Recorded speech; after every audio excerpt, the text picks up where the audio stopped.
What's up, everybody? Welcome to Respawn Aim Fire, episode 82. We are the Irreverent Kick-Ass Gaming Podcast, formerly known as Split Screen Podcast. There we go. Yeah. You should do that. My bit's the water, your bit's the psst. Yep.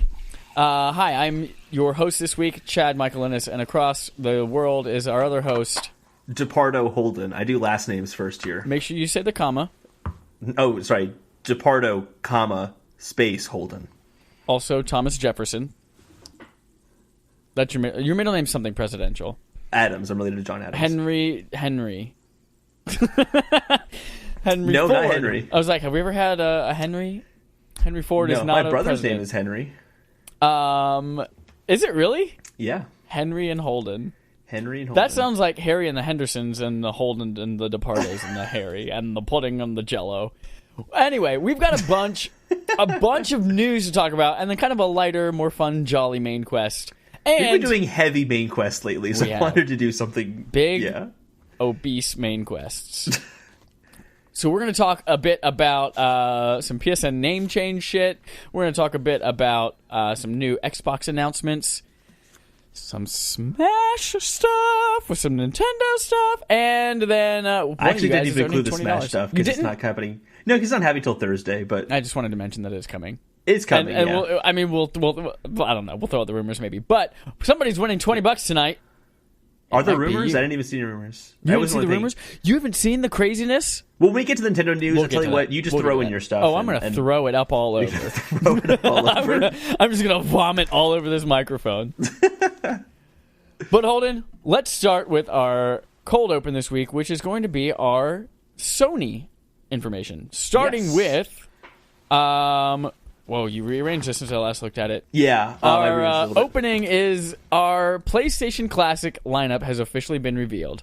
If you aren't familiar, this is the $99 console, which is basically a ripoff of the SNES Classic and the NES Classic, but for PlayStation. I think ripoff's kind of mean. It has a right to exist. Ripoff makes it seem like it's But copying. even like the classic name. Oh, and yeah, the idea, that's true. It's like, oh, Nintendo did that. Did I just defend Sony and you put them down?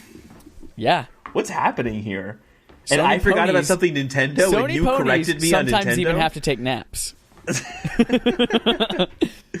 So the full list has been revealed. Yes. Are you ready to hear this list, Holden? I am ready. And I just want to say, I told you so. You told me so. About yes. What? That they weren't going to have a lot of major games. They're going to leave out the ones that are already remakes. Yeah. Battle Arena Toshinden.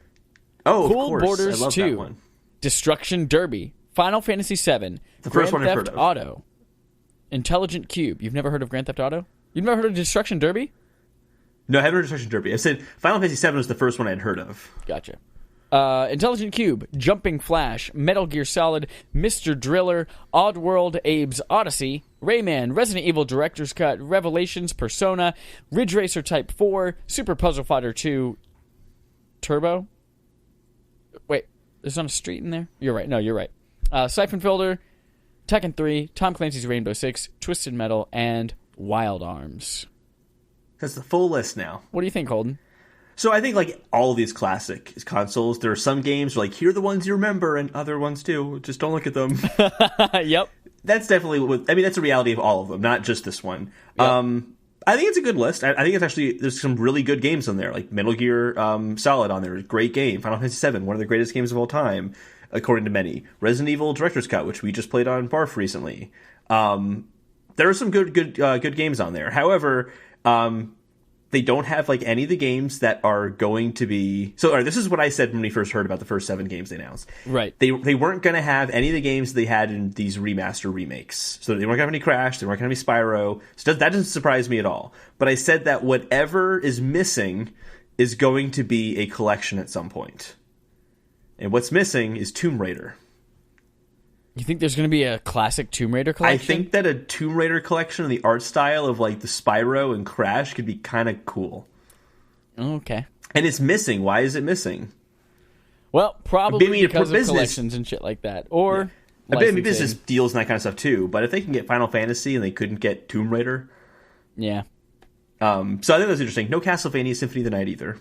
Yeah, I think we're going to... well, there was a remaster that just came out for that as well. Yep, exactly. I think we're going to borrow a segment from Endgame, and we're going to talk about our poll this week, which happens to do with the PlayStation Classic.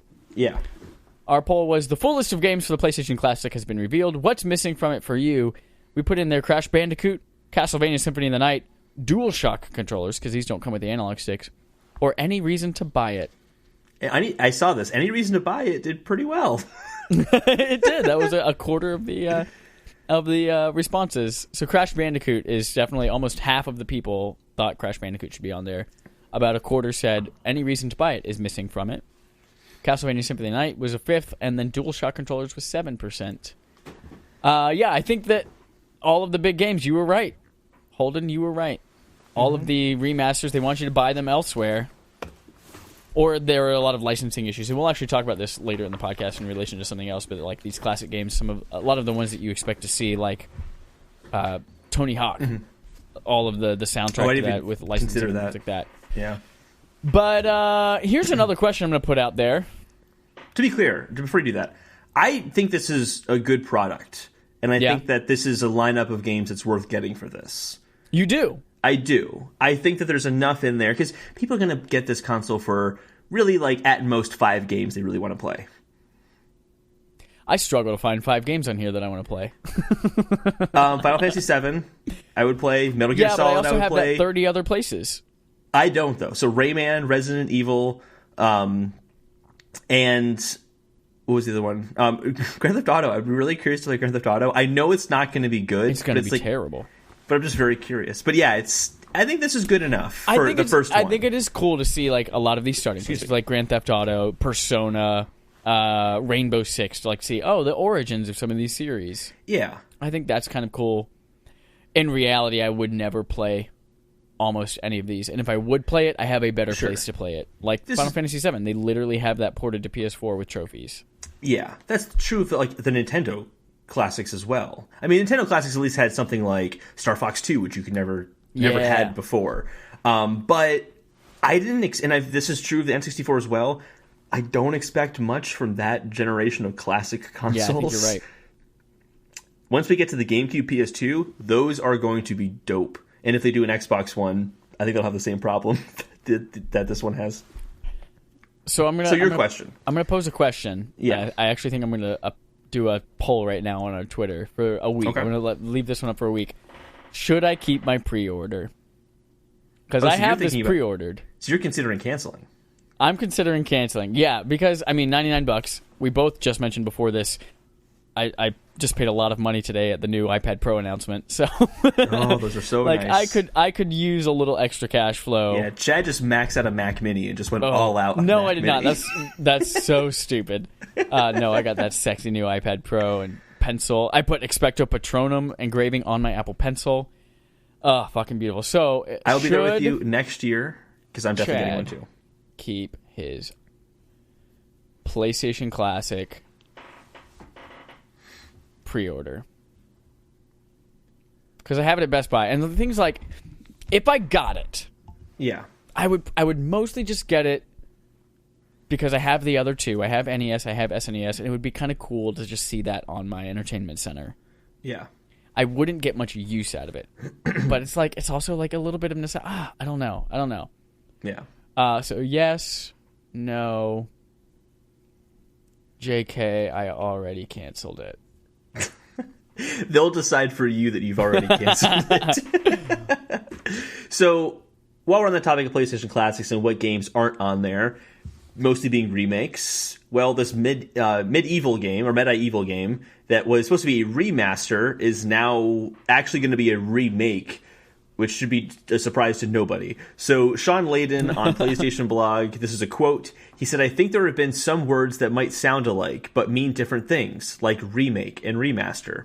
This is a remake. We've taken the original game design and we've taken a lot of the art, the key art, some of the other attributes of the game design and ethos, if you will, and we're working with a developer called Other Ocean Interactive, and they're remaking MediEvil in that design. The original MediEvil from PS1, the one that I worked on when I was in Tokyo. So originally they pitched this game as a 4K remaster, and now it's a remake. And I think this is obvious. It's just because when they announced it and they were planning on announcing it, Crash was probably just coming out, and they had already kind of formulated their marketing plan for it, and released it as a 4K remaster, and then said, "Holy crap, this Crash game is really huge. Yeah, maybe we should do MediEvil as a remake," because they were already working on Spyro at that point, clearly, and as interest in Spyro kind of built up, they've clearly changed their mind. So this makes complete sense to me. I'd also just rather see a remake is always more exciting to me than a remaster.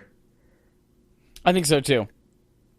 Like, first of all, for the game itself, MediEvil, again, missing from PlayStation Classic. Mm-hmm. But that's one of those games where I just don't think anyone would want to play it if they just did some up-resing and made it 4K. Exactly. They've got to reimagine that game to make it playable nowadays. Not that I'm going to bomb anyway. Yeah, not that I'm going to buy the Spyro one, but I'm definitely more inclined to be looking at getting the Spyro game because it looks pretty and gorgeous and just fun to look at. And if it was just a 4K upres of a PlayStation 1 game, it would still look shitty in 4K. Like, you can't make that look good. Like, extra pixels won't make that look any better. Yeah. It still looks shitty by today's standards. Garbage. So good for them, making the good decisions. Speaking of decisions, are you going to be changing your PSN name after these disclaimers just came out? I still think I might. So let's roll through these disclaimers because they're pretty serious, I think. Yeah. So if you decide, and I'm not sure if this is just the beta or in general, but at least in the beta for right now, my assumption is some of these will be ironed out before it goes. I think so too. I think so too. But they're still pretty serious. So Sony's warning you that if you do decide to change your username, which you can revert back for one time for free if you want to, here's some issues you can run into. You might not be able to use any of the free or paid content, DLC, or expansions in your games. In some of them, not all of them, but in some of the games you might have a problem. You might not be able to access game saves. You might not be able to see leaderboard data, or your trophy progress might be gone. So if you were had to get 10,000 headshots and you are at 9,999, that could get reset to 0 and you have to get 10,000 headshots again. 10,000 headshots? I'm just going for ridiculousness. And then it might also interfere with your ability to play games offline. And that's the one for me that's like, ooh. I don't do much online stuff. If I lost some trophy progress, yeah, I'd be bummed out, but it wouldn't be the end of the world. But if I can't play the game offline, that's the killer for me. That's the deal breaker. My assumption is that these particular issues, like offline play, is something that you might see with some random-ass 99-cent game that some shitty developer put out that for some reason uses your PlayStation Network ID as some possible offline thing. Yeah. And Sony's like, I don't know, there are so many fucking things out there, anything's possible, so technically we've got to cover our asses to say this is a possibility, that stupid, poorly coded game. I believe that the majority of games that I would probably play are exempt from most of these things. Or will be by the time that this launches. What does concern me is, like, what could be a real thing is DLC and expansions. Yeah. I agree with everything you're saying. I think you're right. It might not be a big deal, but you just don't know. Exactly. The uncertainty of it all. If there was a way for them to say on the PSN Network page, like, this game, your game save won't work. Exactly. Change your name. I'm sure Reddit or like someone on Reddit will like put together a giant like Google Doc that everyone can add to or something like that. I'm sure that will happen. But at the same time, here's the dilemma. Let's say you really want to change your name, right? Yep. You want to change your name. You might have something specific in mind. You could wait till after the beta, but you want to change your name as soon as possible because you don't want that name to be gone. So I kind of feel like for people who really want to change their name, they might feel forced into going into this beta. No, I don't think anyone wants to change their name that bad. I mean, they've put up with it forever. So yeah, but now they have the opportunity. Like, you were really... The fact that they made this decision as a company to change this means there are a lot of people who want to do this. Yeah, and that's why they're making sure people know, hey, this could fuck your shit up, especially in the beta. Because, there are a lot of people that want it, but also I don't think a lot of people want it bad enough. I mean, because if they needed it right now, they would have just made a second account. Yeah, no one needs it. Exactly. Unless your like username is like has like 666 in it or something like that. I never. Oh my god, that's the worst thing you could think of. I think it's a really bad one. There are so many people out there that I'm sure do that. Have like really bad sexual things, like that kind of stuff in there. Yeah, that's what I'm thinking. But like I guess that came to mind. Sock, cum fart. That came to mind for me because, because I'm a Satanist, clearly. Right. But no, I was referring someone to a job, right? Yeah. Really awesome person. And I feel like I knew them really well, hung out with them a lot. And they gave me their email to, like, give to my company for the referral, and it had 666 in it. And I'm like, are you sure? Yeah. Like, that's my only email. I don't have anything else. So, like, are you sure? You should, like, make another one right now. Yeah, you should make a grown-up-ass email. Like, even at age 5, 10, 12, whatever you're making your email address out. If you're listening to this right now, like, it might seem cool and fun to put, like... It's not... Fortnite floss dance in 69. Like, I know make it's boring. Something that you're going to use for the rest of your life because it's a pain in the ass to change your email later. I know it's boring, but just use your name if you can. Like I have a unique enough name that I can get away with it. Put your birth year like everyone else in the fucking world. You can tell when any person in this country was born by looking at their email address or their password.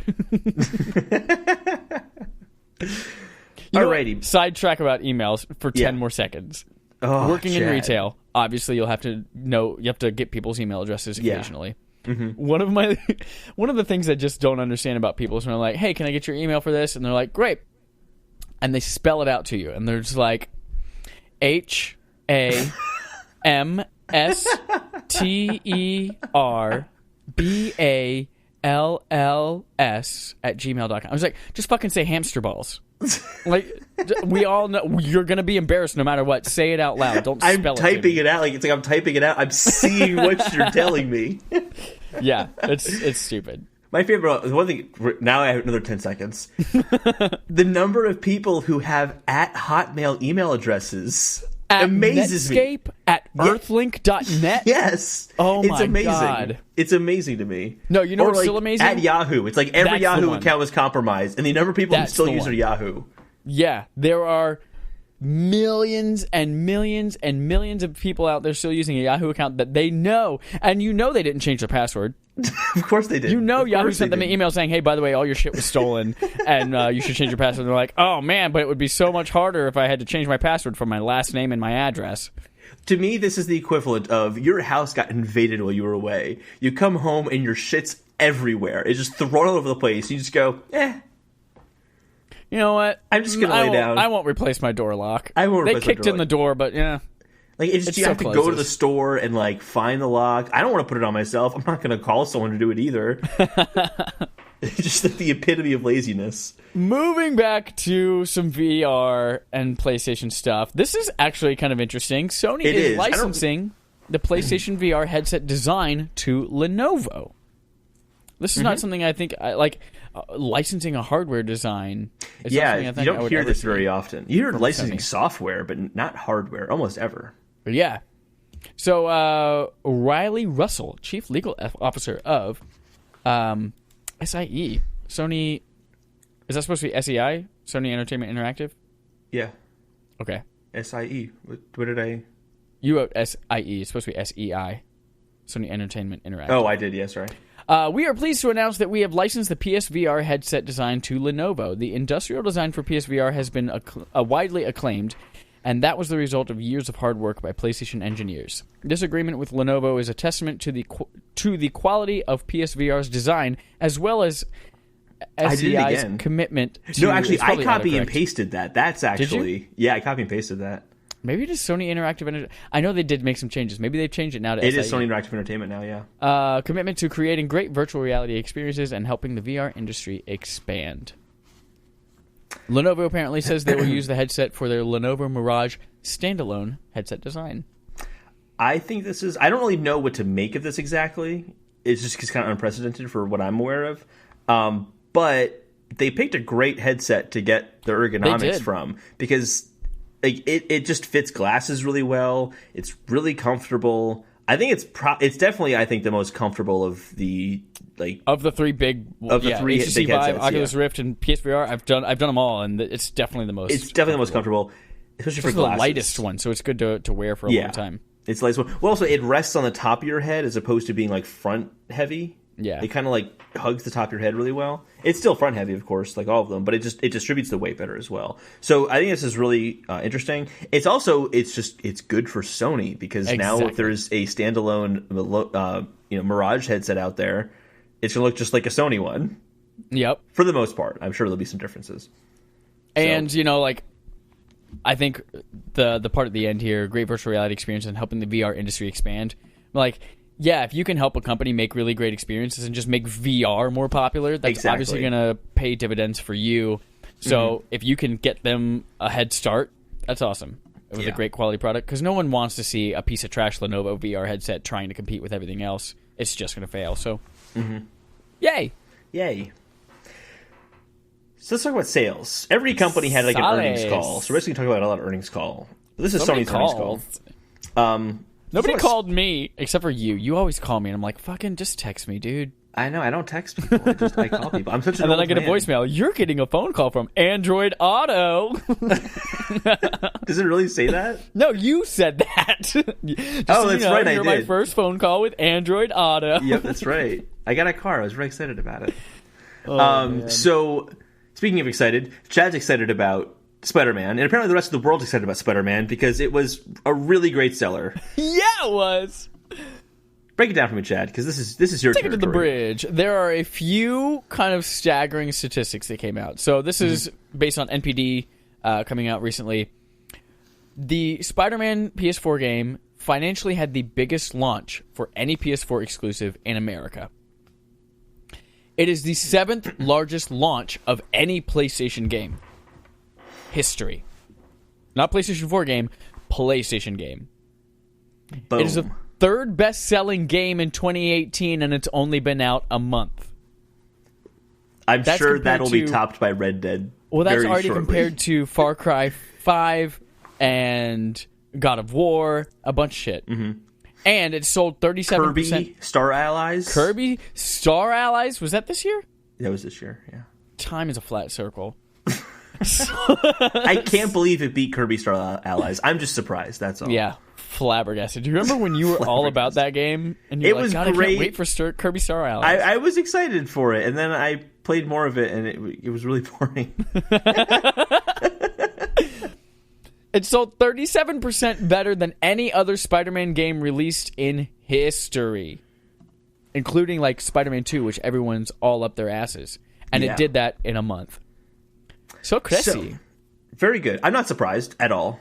No, I mean, the hype building up this game was huge. It'd been hyped up for years at this point. And it's also all these others, like go to the statistic of the 37% better than any other Spider-Man game. This is the only Spider-Man game I can think of that's made by a major developer and not based off of a movie. So at the time, I mean, there were the Neversoft games. And Neversoft, they made Tony Hawk. They were huge. But those were the movie games, weren't they? No, that was before. I didn't realize this. Okay, I'm because there were also the Activision ones. I know there were some that were like Spider-Man and Venom were like together. I remember that one. But I think it was on the DS. Yeah, there's like Maximum Carnage. Yeah, the 2000 game Spider-Man made by Neversoft. But isn't that based off of the movie 2000? No, the movie came out in 2001. No, or was supposed to come out in 2001, and then they delayed it because of 9/11. Yeah, that's right. 2002 is when they came out. I remember. Yeah. That. Oh, okay, interesting. So, and I take back what I said then. Well, I guess after that were the Activision ones. Yeah, following success on the franchise, Activision handed the keys to Spider-Man series for 2000. Yeah. Interesting. Yeah. I think what this means more than anything is expect just Marvel games, more of them. No, I honestly, we're not going to see another Spider-Man game. They're going to cancel the other 2 DLCs. Marvel Games is going under. No, we're going to see Marvel games, is what I'm saying. No, we're not. We're not? This is the end. They made all the money that they wanted to make. They had a set goal, and that's all they wanted. I'm sure that's not the case. I'm sure they're going to make more Marvel games. Well, we know that Crystal Dynamics is working on a Avengers game. Avengers. And I'm sure Avengers that Assemble. We don't know anything about it, but I'm sure they were getting very excited seeing that the Spider-Man game is doing just like, very well. Oh my god, my panties. So I think we've got to look forward to. I'm sure we'll see more characters. I'm sure there's also a game already being worked on right now that we don't know about. So I'm sure we'll see something at like E3 next year, with like a new superhero game. I hope it's a Hawkeye game. But honestly, legit, that'd be fun. Fucking bow and arrows. They were the shit like 2 or 3 years ago. Everything had bows and arrows. Really like a Hulk game. Hulk games thus far have been really good, and I want to see more of them. That Hulk game for not the Incredible Hulk, but the regular Hulk was actually kind of fun. Was it? Yeah. There's one like Hulk Ultimate Destruction that's supposed to be really bad. I don't know. I haven't played that one. Yeah, I played the movie tie-in for the Eric Bana film. Can't call that a film. What am I talking about? Let's talk about these Sony PlayStation 4 numbers. Ah, PlayStation 4 numbers. I'll say this is for me. This is good numbers for Sony. Mm-hmm. The way it's the headlines, game potato, all up game potato, super game potato. Oh yeah, definitely. Super. I'll lay out the numbers and why it's a ridiculous statement. But let's go with the good stuff first. Do you want to go for it? Okay. Yeah. Yeah. So revenue. Sony has $19.6 billion in revenue. $5 billion comes from PlayStation. Continues to be its most profitable segment. Yep. As a whole, the company had $2.2 billion in profit. $800 million came from PlayStation. Everything is actually now profitable aside from their mobile business. Mm-hmm. That's pretty common, actually. Basically, if you're not Samsung and you're not Apple, you're probably not profitable as a smartphone manufacturer. Yeah. I think OnePlus is doing well, but other than that. There was a time, I think like 2 or 3 years ago, where PlayStation was literally the only profitable part of Sony. Yeah. They've had some hard times.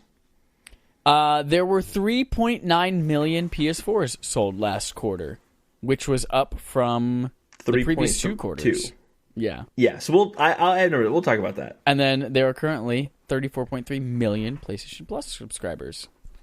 Holden, give us some context. So here's the context. So the headlines are saying, and this is the exact headline from the article that we pulled up from Engadget, which was PlayStation 4 sales are actually speeding up. No, they're not. That's ridiculously stupid. They're not speeding up. They're leveling off in a downward way right now. Like, it's actually the opposite of speeding up. So here are the numbers. The reason people are saying it's speeding up is because from Q4, this is for Q2 2018, the numbers we were just talking about. Mm-hmm. That was 3.9 million. The previous quarter, Q1 2018, was 3.2 million. And the quarter before that, Q4 2017, was 2.5 million. So you go from 2.5... Technically, throughout the year, yes. Technically, throughout the year, yes. So it went from 2.5, 3.2 to 3.9 million. Okay, well, what did that look like last year? Because that's how you should really be measuring if there's growth or not. Well, in Q2 2017, exactly 1 year ago, they sold 4.2 million. So...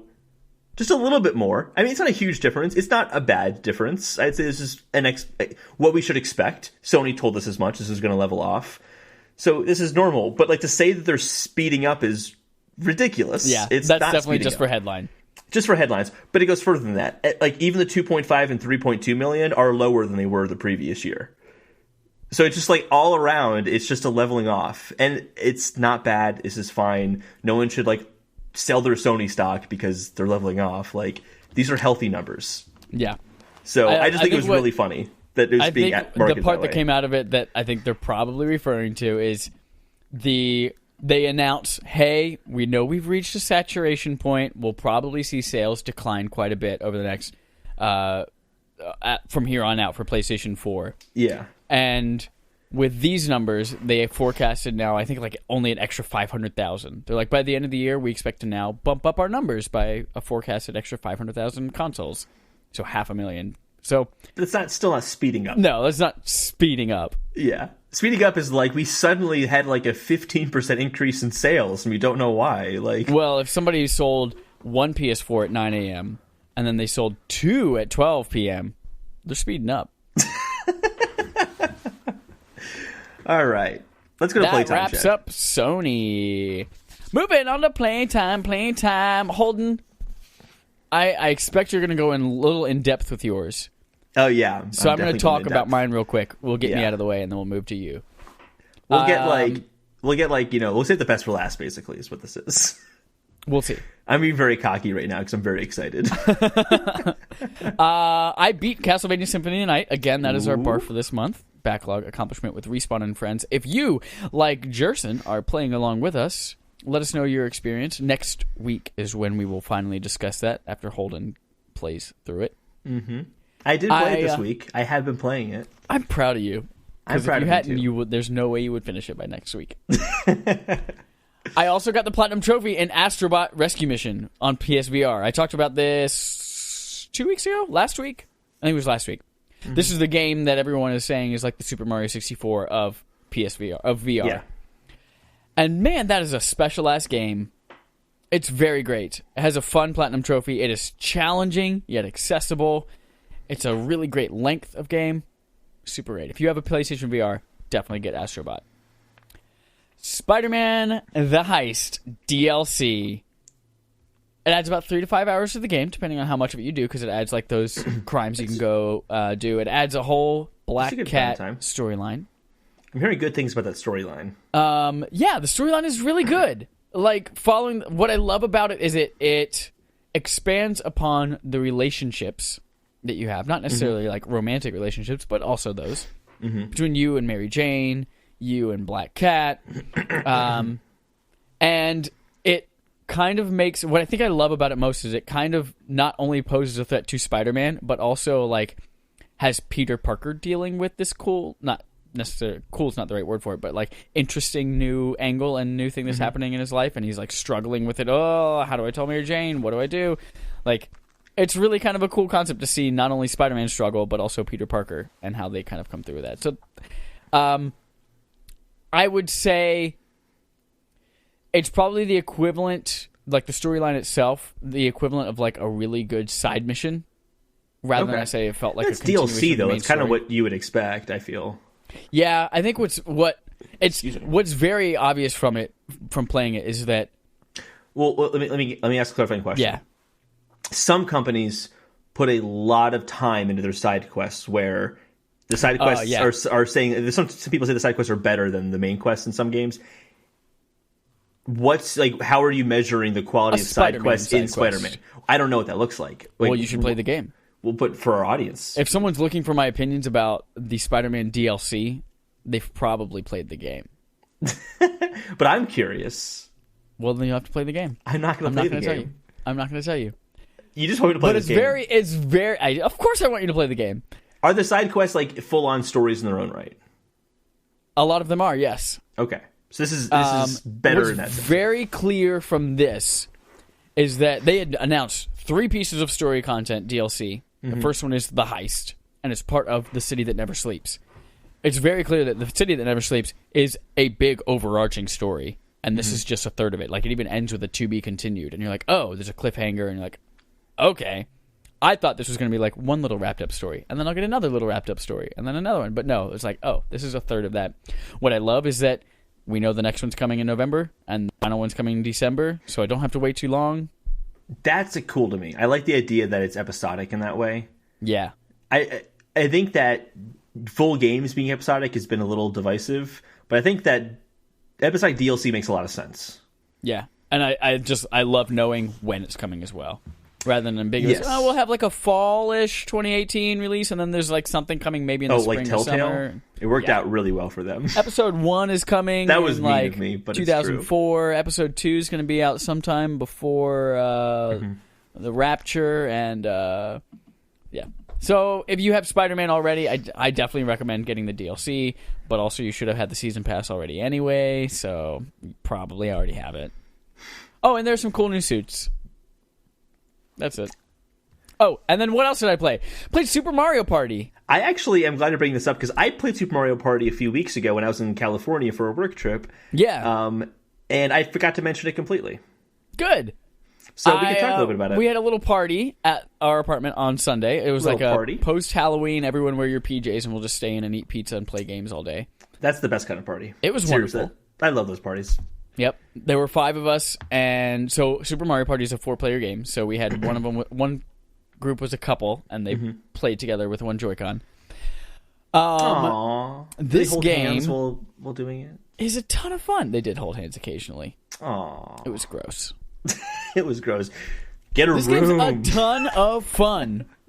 We played through one map, one board, we did a 15 turns, which is 90 minutes. Like, the shortest thing you can do is a 60-minute game. Yeah. And then we also played through one round of the raft adventure thing, where you're kind of going through this overworld-type river, avoiding obstacles, and then you run into balloons, and you play mini games on each balloon that you get as well. And we had a shit ton of fun, Holden. I'm glad you had a shit ton of fun. We were laughing like crazy when someone would get a star or like something would happen in the game or we'd win a mini game. Everyone was screaming. There were times I put it up in my Instagram stories. There were times like with the mini games where there's a dance thing that you can do too, and everyone's like stabbing into nothingness with their thing to like stab fruit or dance. It's just so fun to see a group of 28 to 35-year-olds all laughing and screaming and waving their arms around frantically with a Joy-Con. Like, it's wonderful. I feel like the mini games are all a ton of fun. We haven't even gotten to the point where we repeated any. I really like the raft section because all of your games are kind of cooperative, which is cool. Mm-hmm. So the game board that we played, I feel like, was poorly designed in that we played the Womp one.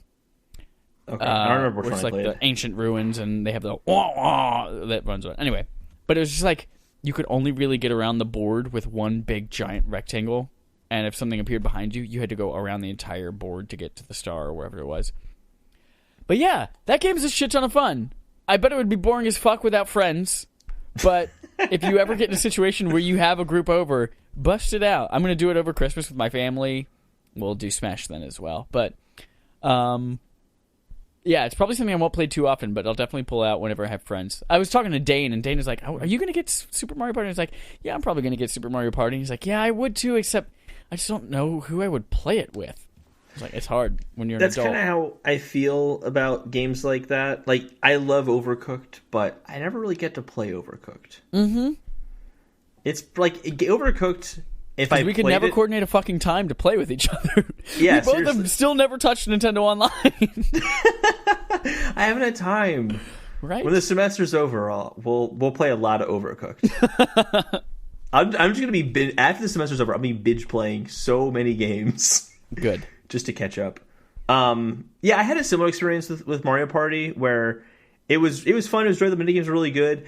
I didn't know most of the people I was playing with. Okay, which adds a different dynamic to it.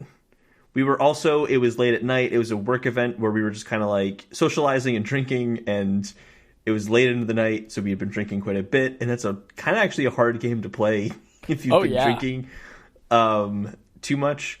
So we ended up switching to Mario Kart very shortly after starting. You didn't even finish the full game.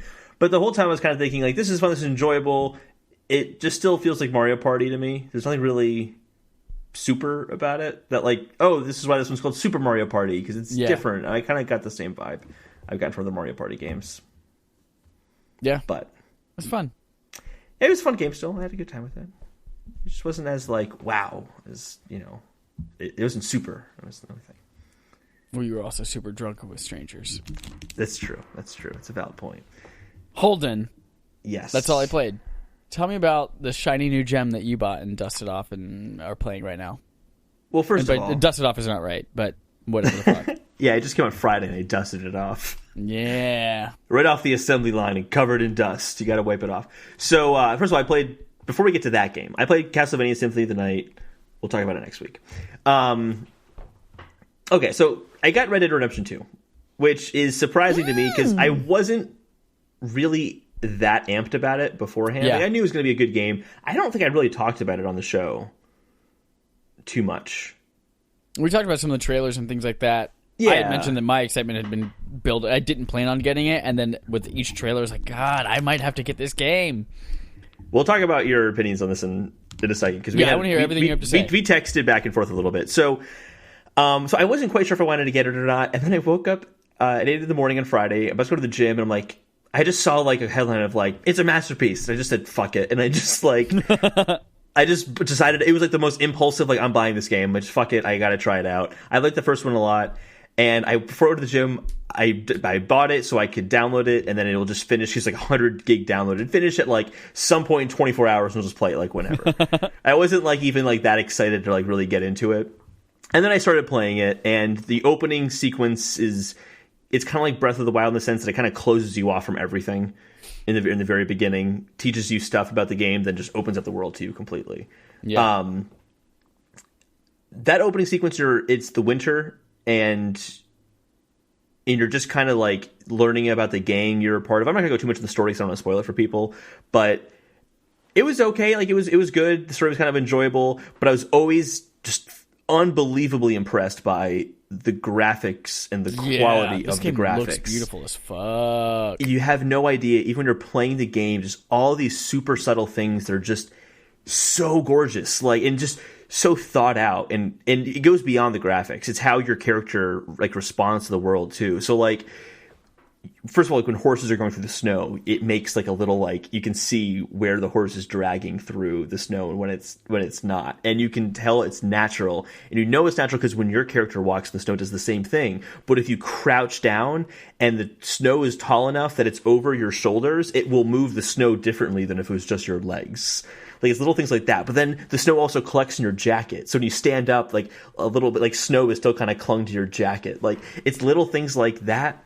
When you walk through the snow, you walk slower through thicker snow than you do through the lighter snow. Like, there's just all these crazy details in the game that are just absurd. So I started noticing these things, and I'm like, wow, like, all these details are really impressive, but, like, I don't really, like, like, this gang is having a hard time, and they dealt with this heist or whatever. Like, I wasn't, like, too engaged in the story quite yet. And then it opens up, and you get into springtime, and the transition of going from winter to spring tells you so much of what to expect of this game, in terms of its pacing, how slow it is. And I mean that in a positive sense, not a detrimental sense. So, like, when you're leaving the wintry area and you're going off into kind of the more, like, the great, kind of, not the Great Plains, but you're kind of more like a green kind of fields area. There's trees everywhere. It's a slow transition. You kind of have trees that are dead, and there's less snow around, and then the trees slowly start to, like, gain some green, and then they're full-on trees, and the snow's gone. It's like a unbelievably natural, smooth transition that it felt like they just recreated a real place. Like, it was really unbelievable, and that carries throughout the entire world. Everything feels so real. And not just because it looks real, but because it, like, breathes real and, like, feels real and moves real. Like, everything about it has, like, a soul to it. It's amazing. And the same kind of sense that, like, Breath of the Wild kind of felt like this, like, living, breathing world, this does too, but because you have a PS4 and the graphics are so much more realistic, you just get much more absorbed into it. And it just keeps playing with those details to the point where I literally labeled it as, like, a cowboy simulation. So you get up in your day, you wake up at like 6 a.m. in the morning, and you can shave if you want to. There's a little shave station, and you can shave. And you can decide, am I going to shave my chin, or am I going to shave like the chops so I can have, like, big chops or not, or am I going to get a mustache? And you can choose to shave either one of those areas to a certain degree. So if you want to bush your mustache or bush your chops, or no mustache and big chops, or just clean shaven altogether, you can decide all that, and you can kind of grow in your beard to how you want it to look by choosing what parts to shave in the morning. Like, it's insane, the detail. Like, if you don't shave, you'll see your hair, your beard grows in kind of musky and kind of gross looking until you kind of maintain it more. It's just crazy details like that. But then after you shave, you're talking to your gang mates, and you're getting breakfast, because that's kind of how you, like, maintain your stamina and make sure that your stamina and your health doesn't deplete too fast. You kind of maintain that by eating. But you'd only really kind of have to eat once a day. It's not really that intrusive. It feels very natural. And because they went all in on these realistic elements everywhere, that doesn't feel strange, is kind of the best way to put it. None of it feels off-putting. So then after you kind of talk to people, you go off, you can clean your horse off if you want to, because if he's clean, then he'll kind of, keep his stamina and his health up better too. And then you have to ride off into town to find out what your mission's going to be. It just feels like you're living out the life of a cowboy in the best possible way. And yes, it's slow and methodical, but it means that when you get to those moments of intensity, it means so much more because you've kind of lived through that full experience. And it also makes the characters themselves feel real because they just went in on all of these kind of different aspects. So they could have just said, yeah, you're just going to eat and shave, and that's it. No, but you're going to eat and shave and maintain your camp and help your horse out, and all these things just kind of balance out so well when it could have been a disaster and felt like just monotonous busy work, and it never does, which is what surprised me. Then it kind of goes, I kind of made the comparison to Breath of the Wild, but it kind of goes further into that, where with kind of the elements of like, you have to eat your food, like there's all that, you're bonding with your horse the same kind of way. You have dynamic weather conditions that like impact what clothing you might want to wear. So like if it's cold outside, you might want to wear warmer weather or warmer clothing. I mean, there's a lot of those things that are kind of very similar. It just makes the world very believable. But what sells it is the emergent gameplay and the really strong, fascinating characters that you meet throughout your experiences. All that stuff I kind of just talked about is like, it's nice, it's going to get talked about a lot, but it's really not the highlight of the game. It's kind of how that's the foundation of making this world believable, and then it's populated with people you want to spend time with. And that's what sells the game completely. So you just have like this gang leader who, at this point, it seems like he's kind of lying and is malicious about some things, and I don't really know quite what it is yet, but he's just always talking about how the gang needs more money, and like after a big heist, suddenly we now need more money, and he feels like this kind of greedy man, and I want to kind of see where that goes. You have Uncle, who's this kind of like, he seems like this like drunk oaf, honestly, who doesn't really do much, but everyone kind of just likes him. And he's fun just to kind of talk to and hear ramble and rant. There's this character, Lenny, which you go to town and just get super drunk with him. And it's so much fun getting really drunk with him, and to the point where you lose him in the bar and you're trying to find out where he is. And because you're so drunk, everything's like woozy and wobbly. Yeah. But the effect is super convincing. And it's like, oh, when I'm drunk, this is what it feels like. Like, it's perfect how they did it. But every character's face in the bar becomes Lenny. It's you're like trying to find who Lenny is, like going to all these people being like, are you Lenny? And then it cuts to who they really are, being like, no, asshole, like I'm this person. Like you're just trying to find out like who this person. It's just really fun, and I cared about finding Lenny. But then that kind of leads to the emergent gameplay elements that are just, this is my favorite part of the game, hands down. So like as I'm trying to find Lenny, I go to open a door, and when I open a door, there's two people in the bed having sex, and like, hey man, get the hell out of here. And then as they're pulling out, like Arthur, the character, just looks like, oh shit, I just saw something I should have seen. And like looks kind of like, almost like amused by it, which is really funny to kind of see how he reacts. Like another great example of like emergent gameplay is I had to go, and this is also a great example of the systems behind this game and how just super smart they are and brilliantly put together. I go to collect a debt from this person who owes my gang money, and when I go there, I owe it from this woman owes me money, and her boyfriend starts to kind of get in my face and say that we're not giving up shit. So I'm like, all right. So I have this option to like threaten or beat him. I start to kind of threaten him, and then it escalates and we start getting into a fight, and I just beat the crap out of him and then loot his body and take the money. And I hear someone go, hey, that guy just robbed from him. Which is what you'd expect to hear in a video game, because that NPC doesn't really know what's going on. And I think in my head, I didn't rob him, I was just getting a debt back from him. And then Arthur says, I didn't rob him, you jackass, I'm just collecting a debt from him. Like, oh my god, that's so awesome. How like that scenario played out in that way. It didn't have to. They didn't have to go that extra detail there. I would have just been like, it's a video game. But that moment's like, nope, this is a real world. It's still a real world. But then you come across things that are like really zany and fun. One of my favorite emergent like moments were just like, holy shit, didn't see that coming at all. That was hysterical. I'm going up into the Grizzlies, which is kind of like the Rockies Mountains, basically. And it's kind of desolate. There's not many people around. But I just kind of run across this guy who's cleaning his horse off. And you can just choose to greet people or rob them immediately. And I'm like, hey, that seems like a nice guy. I'm just going to say hi. So I said, hey, how's it going, partner?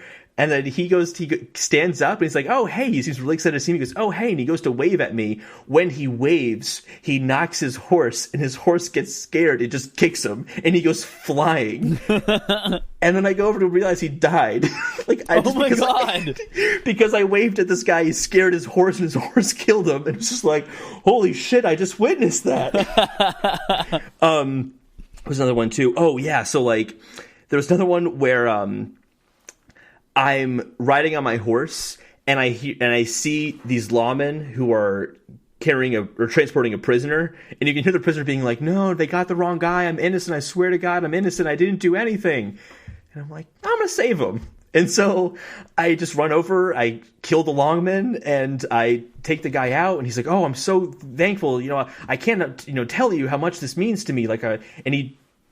It was as if it was a real person. You know what I mean? Like it was, and he just runs off. And it was just those moments come up very frequently. They're extremely natural when it comes up. It never feels like video game moment ahead coming up now. It just it feels like a natural world, and I'm so engrossed in it to a point that I can't believe how engrossed I am. And when you start playing a game, you just kind of know this is going to be one of my favorite games, and I'm just going to savor this as much as I can. Yeah. That's like what this is. This is a really special game. I'm so blown away by it, and I'm so impressed by it because I know this is, to go to the quote from Dan Houser 2 weeks ago, this game is the product of 100 hours, like the whole unlimited, you have unlimited time and money, basically.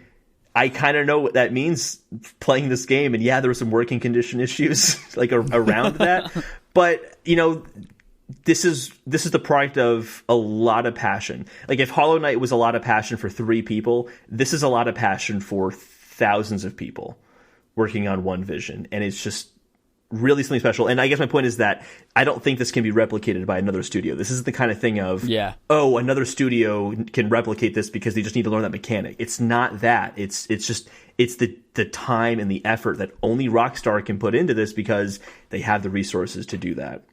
Yeah. I guess that's my spiel on Red Dead Redemption 2. I want a weekly segment just called "Shit Holden Experience in Red Dead." I'm up for it. And you just tell us about random shit that you ran into. I'm super up for that because I could mention more things. I just kept it to those 2 for right now. There's tons of stuff. Yeah, that's awesome. So I was basically imploring Chad to play this game, and he just told me that you're not interested based on what you've been hearing about it. No. So that interests me. So what is it about this game that you aren't interested in? I wasn't interested.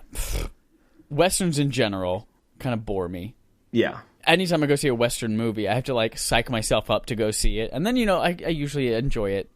But it's just like cowboys and things like that. No, never really did it for me. That's fair. I don't watch Western movies either, so I get that. Yeah, but then all these trailers started coming out and showing the gameplay and how beautiful the world is, and all that. I was like, God damn it, this all looks so good. I think I might have to get it.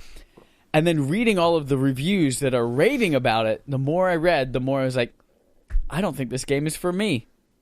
Because what everybody that I'm reading loves about it, and what you just kind of went on for a good 5 to 8 minutes about, was how amazing and realistic this world is, and how around every corner is something that's completely unique and incredible and blows your mind. And how does that not appeal to you? I that's not what I enjoy about a video game, which is weird to me. Like things like The Witcher 3 and Skyrim, those big worlds that are so people applaud them for being so you can feel like you're really living in it, and there's so much to do, and the world is so massive and vast. And even Breath of the Wild, where you mentioned that, saying I love this world because I can feel like I can go anywhere and have these cool experiences and tell my story and really make it my own. It's I prefer all of my media. Can I stop you for 1 second? Sure. I think I know what you're going to go with here. And you're going to say you prefer the linear, I want a story. I want to be taken on this journey. Not necessarily. And it does both really well. It's something I didn't talk about sometimes the story too much. It's a very controlled story. And it's actually a very controlled open world, too. Yeah. Oh, that's kind of the I do really enjoy storytelling. In all of my passions and all media that I love, storytelling is kind of huge for me. I love movies and television and video games whenever you have great stories. That's what I love above all else. And I've heard that this one is great. And it's great story really so far, worth. But even you said it yourself, and everything that I've heard is it is a very slow, deliberately controlled story. And that's intentional, it sounds like. Because from mission to mission, from place to place, they want you to spend 10 minutes by horseback going from one mission to the next because you're supposed to be sidetracked by all of these different things happening. Oh, I'm going to go wave to this guy and watch him get murdered by a horse leg. That's what they want you to. They want you to really live in this world. And I feel like I wouldn't be able to do, because I don't want to do that. I don't want to go off and just find a dude cleaning a horse or listen to some guy having sex in a bar or walking. Like, that's not that doesn't interest me in finding all that side shit. I think it's cool that it's there, and as long as it supports the storytelling, I think that's really cool. But I would be the kind of guy who wants to kind of more mainline. What's the story you have to tell me? And then that would get kind of. I'd be like, come on, pick it up, pick up the pace a little bit. I'd love to get to the next thing that's important to me. So that's kind of off-putting for me. And then the second thing, I've heard you say it, which is promising. I also heard David Sullivan say it.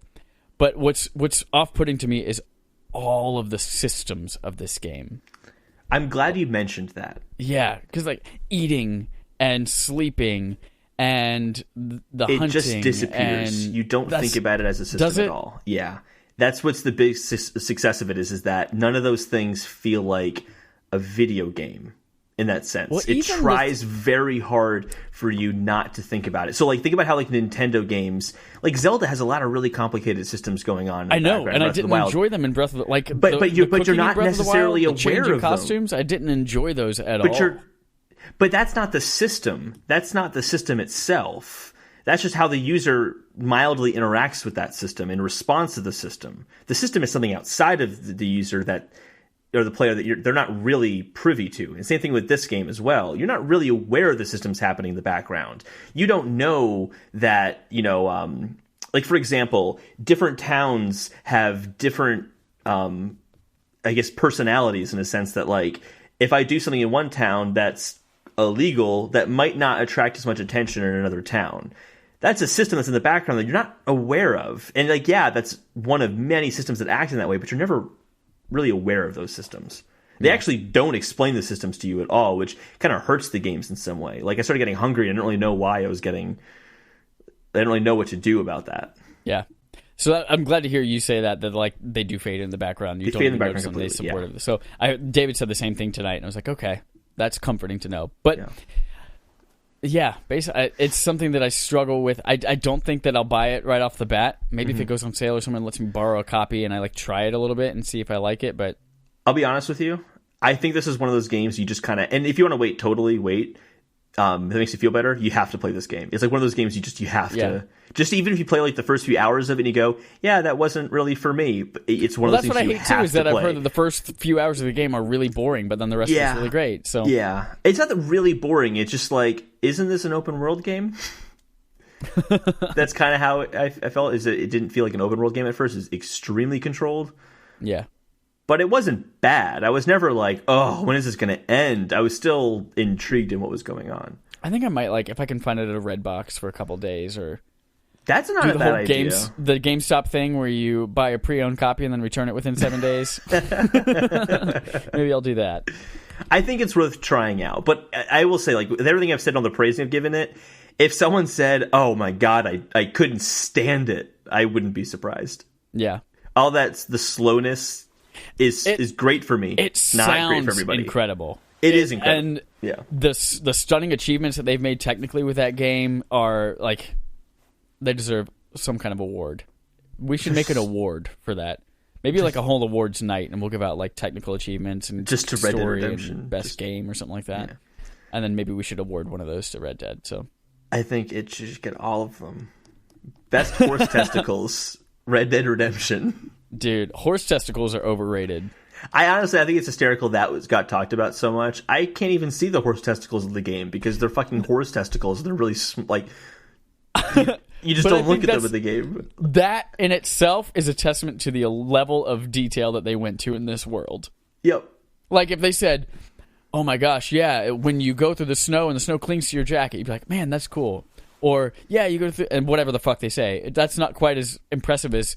Yeah, they thought about the testicles on the horse that you ride, and they go up and down based on temperature. Like, whoa, that's detail. Oh, the detail is crazy. I started walking on ice, and then the animation changed, so he's kind of like trying to balance himself and not slip as he's walking on the ice. Yeah. And it's even my mom walked in and was like, "What movie are you watching?" Because it just looked like a person was moving around. The animation was that good. I totally understand those moments that when you see those things, like that's. There was a demo back when I got my PlayStation 3 originally. Mm-hmm. There was a demo of Uncharted, And I was just like, man. And when he walked into the water and he walked out and his jeans were wet, I was like, I need to buy this game right now. Oh, there were moments like that with like the blood sticks to you, the rain sticks to you, the snow sticks to you, dirt like mud sticks to you if you fall in the mud, and like if you have blood covered on you, like you walk past an NPC and it'll be like, I hope that's yours. Yeah, but I don't want to clean my horse or fucking shave or eat steak or you don't have sleep. To. You don't have I don't want to do any of that shit. I just want to play the game. You don't have to if you don't want to. It just means that your health will deplete faster. That's all. Or like the game will suck. You'll have a very long beard. To. Yeah, but I also don't want to have a disheveled looking piece of shit. The shaving takes like 3 seconds. It's not hard at all. But I have to keep it up. You also have to clean your guns. You have to clean your guns as well. Oh, that's too much. That's too much. It's not. It works well because you don't have to do any of those things that often. Like I cleaned my gun. But if there are 100 of them that you don't have to do that often, you have to do one of them every so often. It does. It doesn't like every feel 4 like minutes that. You got to do another thing. But it doesn't feel like that. When you're not cleaning your guns, you got to be cutting your hair. It's like saying, "Oh my gosh, I ran out of arrows in Horizon Zero Dawn. I got to go into the menu to craft more arrows. Oh, why can't I just have them if I had limited anyway? They're already there." Because those materials you got to share with other shit, and it's immediate to craft those arrows. Yeah, exactly. Zero Dawn is like, great. You can't You can't. No, I'm just saying as in a comparison, like that. You think of that as, oh yeah, it was nothing. I just went there and did that. It's the same thing with like the horse. Like, I'll just clean my horse now, and then you just do it, and then it's fine. It's not. It doesn't get in the way at all. It's not. It takes longer to clean your horse than it does to... I don't want to brush my teeth today. It's going to take 2 minutes. Well, fucking just do it. It's fine. Your breath smells good. Your teeth are great, and they're not going to fall out of your head. You're not going to get health issues in a long time when you don't brush your teeth. Doesn't mean brushing my teeth isn't boring. All right, we're like an hour into this episode. I know. We got to move on. We've got to move on. Yeah. Holden, let's jump into our quest log, talk about the rest of this shit, open up, see what the internet's provided us, starting with Microsoft, another earnings call. Oh my god. Ooh. Holden, take us through the earnings call. So, let me get to it. I mean, they had good numbers. They said their hardware revenue was up thanks to Xbox One X. I will return to that point. I highlighted that. The gaming revenue was up 44%, quote, thanks to third-party games, which I laughed at because what other games were sold on Xbox? Crackdown 3? Wait, no, it wasn't that one. Active Xbox Live active users was 57 million, which is up from 53 million from last year. And then Microsoft gaming revenue as a whole was $2.7 billion, which is up from 1.9 billion. I wrote million, but really 1.9 billion from last year. That's a huge increase if it's million. Yeah, that'd be huge. Like, yeah, they had a really bad year last year. So they had good numbers overall. I wanted to focus on that. Hardware revenue is up 94% thanks to Xbox One X. That seems strange to me, so I dug in a little bit. Dig in, motherfucker. And I didn't necessarily find like a smoking gun or anything like crazy, but I did notice that there have been a lot of deals on Xbox One X's this year that work in a way that wouldn't impact profitability.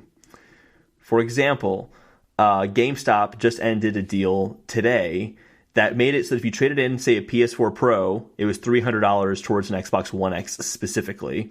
If it was a PS4, a Switch, or an Xbox One S, you traded in for $250. So it means you only had to buy an Xbox One X for $250 at that point. Yeah. And then Xbox One was $200.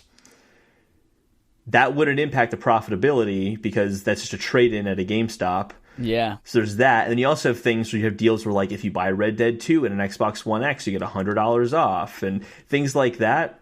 And I mean, I don't think that's enough to, like, account for the 94% increase. But I think it's worth mentioning because I tried looking up these deals for PS4 Pro as well. Didn't see anything. Same thing for Switch. Didn't really see any sort of deal like that, except for one we'll talk about in a little bit. That's recent, though. So I just thought that was worth pointing out that, yes, I'm glad the Xbox One X is selling. I think it's selling because they're trying to push these things out the door any way they can. Yeah. Because otherwise we hadn't heard anything about Xbox One X, and suddenly in the middle of the year it started performing really well. I guess, you know, when people want the most powerful console, they're going to go to Xbox One X. And then if they want a game that plays, or a console that plays fun games, they're going to go to the PlayStation. Wait, fun games or just games? You're right, games. It just plays but if they games. want something that plays 4K Blu-rays, they're going to go to Xbox. Anyway, the other thing that happened in the earnings call. Do you have anything else to add to that at all? No, I do not. Xbox Game Pass is coming to PC. We don't know when. We don't know anything. We just know that it's coming to PC because it was said during the earnings call. Yes. Into which I say a resounding duh. You mean your streaming platform is coming? Or I guess it won't be streaming. Maybe it's streaming. Who the fuck knows? We don't know anything. No, xCloud is a streaming platform. Yeah, I know, but like... Oh, well, is Is it being Game Pass going to have incorporated streaming together? functionality, or are It you going will to at download some those point, games yeah. on PC? They will, eventually. Yeah, I think this makes a lot of sense. Obviously, it's going to happen. It's not a rush to really get it to happen, I don't think. But yeah it's going to happen. Let's talk about this Xbox early access or early this beta one I for Fallout read over the 76. notes and I didn't quite understand it. Take me through it. Yeah, so basically, there's an early access for Fallout 76 if you pre-order the game. Right. And there's early access to that beta with Fallout on Xbox. But people are upset because the hours of availability, they treat it very much like a Nintendo test fire, where it's like these hours you're going to be able to play this game, because they're trying to stress the network. Yeah, they want a shit ton of people on it at once. So they can... Exactly. They're not trying to give you out of their generous nature free early access to the game. It's not about that. It's not about them being nice. It's about them wanting data to make the game better in the long run. Yeah. Like it's very one-sided. You just happen to benefit from it. So anyway, so people are very upset because of this. And I have some quotes here from Reddit accounts. This comes from an article by Jesse Wade at IGN. She gathered these, or he. Jesse could be he or she. Is it spelled with an I? I-E, yeah. Ah, that's a girl. So that's girl, okay. That's Good the point. only way that could possibly go. That's true. That's a good point. So she did good work. So here's some quotes. Instead of having a week on again, off again access after Saturday, it will have been only 6 hours. Oh, I'm sorry that you only got to play 6 hours of a game before it came out. That's horrible for you. This is one that I think is legitimate. Oh, we'll get that one in a second. Another quote that's along the same lines. This wasn't a week early. This is like 10 hours of gameplay at most early. I think most people play about 10 hours of games in a week that would consider themselves like a regular gamer. So like, I think that's a fair amount of game to get in a week before it comes out. Again, I don't really know what you're complaining about. The one thing I do think is worth complaining about, though, is that because of how the time's set up, in the UK, you have to play at 4 a.m., which that is kind of annoying. That sucks. I feel like even Nintendo, they do like varying times, right? Like they have some in the afternoon, some in the evening. Exactly. They try to divvy it up a little bit to make it fair for everybody. So that, I think, is worth complaining about. But and I wanted to call out this Reddit user, which is JL Armitage. Maybe he lives off the Armitage Brown Shots fired. No, not shots fired. He just said a great thing, and I wanted to call him out because he said a great thing. Oh, shit. Shots redacted. He said, to be fair, or she said, to be fair, it's not early access to the game. It's a week early access to beta. They're using it almost exclusively to test server strain, hence the small window of time. Crowd everyone in and see how much the server can take before it crashes, which is basically what I just said earlier. But thank you for saying something online that was reasonable and makes sense. Yeah, J. La Armitage. Yeah. So if you see this new story about people being upset about the beta, it's probably nothing big. This is very sensible things for a company to do. The last thing we have for Microsoft news is that this isn't necessarily shouldn't be directly related to Microsoft. It just happens to be. So Alan Wake is coming back to Steam. And the reason it wasn't on Steam is because they had music licenses that had basically expired and they couldn't use the music rights anymore. That's so shitty. It's very shitty. But then Microsoft decided to renegotiate the rights to get it back on Steam again, which I thought was very interesting. Well, that makes sense. The game is made by Remedy, who they just purchased. I know, but... Wait, but they're really going to make... them, right? No. No, they didn't. That's right. Control, they went third party with Control. But even with that, like, even if they did buy them, why would they need to? Because Alan Wake's an old game. Are they really going to make enough money off of it to renegotiate licensing? You know what I mean? Like, is it worth it? I mean, like, Can you imagine if PlayStation bought From Software? Yeah. And they're like, cool, now we own Dark Souls, Dark Souls 2, Dark Souls 3, Bloodborne, and then there's like, Demon Souls. We'll let somebody else kind of decide the fate of that. No, they want like everything within that family and that studio thing to be like theirs and represented. But this is to come back to Steam, not even to come back to like Xbox. You know what I mean? Like it's kind of strange. I think that there might be some Alan Wake stuff coming in the future. I think that Microsoft I'm probably sure they might have some sort of partnership to get that game made, or because they've worked with Remedy before. Quantum Break was from Remedy. Maybe Alan Wake will come to Xbox too. Who knows? Because they are doubling down and getting those games. It won't. Remedy. This is coming from Remedy on Twitter. They thanked Microsoft for renegotiating those terms. Oh, thanks, Remedy. I mean, thanks, Microsoft. We got my Remedy impression. We got 4 fetch quests. Oh, yeah. I'm actually excited. Well, yeah, I think I'm excited. I'm excited about this one. You're excited about the Vatican Pokemon Go game? Oh, God, yeah. The Vatican Pokemon Go game where you collect Catholic saints. See, better than that. So, oh my God. When you collect a Catholic saint, you then have to answer a question about the Bible. And if you get the question right, then you get to keep the saint. And you also, there are microtransactions, but all of the money are donations to charity. That's disgusting. I think this is actually very nice. I think it is so stupid. It's backed by the Vatican, and I think that if a parent wants their kid to play video games and they have this as an option, very religious, I think that's nice. I think it's nice for that family. That's so Will I play it? Oh, hell no. I'll never play this game. But you know what you might play? Resident Evil 4, Resident Evil 1, and Resident Evil 0. Yeah, all on Switch in 2019. Yeah. Those games are now they're available pretty much everywhere, right? Yeah, I think whenever a console comes out, there's just like an asterisk that says it will also include Resident Evil 4. Whenever a new console comes out, that's just always there. It's going to be on the PlayStation Classic. It's going to be the PlayStation Classic. It's even going to be on the Atari VCS. Yeah. Yeah, it's the only game they have thus far is Resident Evil 4. Oh my God, I forgot that existed. I hate it. Tetris Effect demo.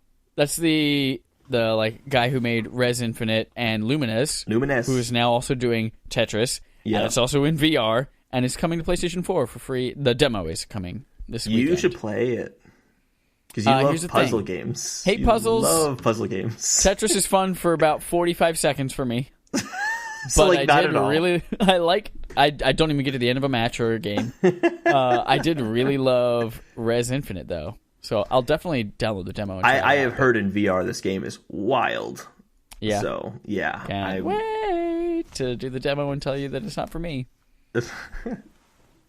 Vampire will suck the blood out of Nintendo Switch 2, says US Gamer, but they forgot the comma before 2, or maybe you did, but I assume you copied and pasted.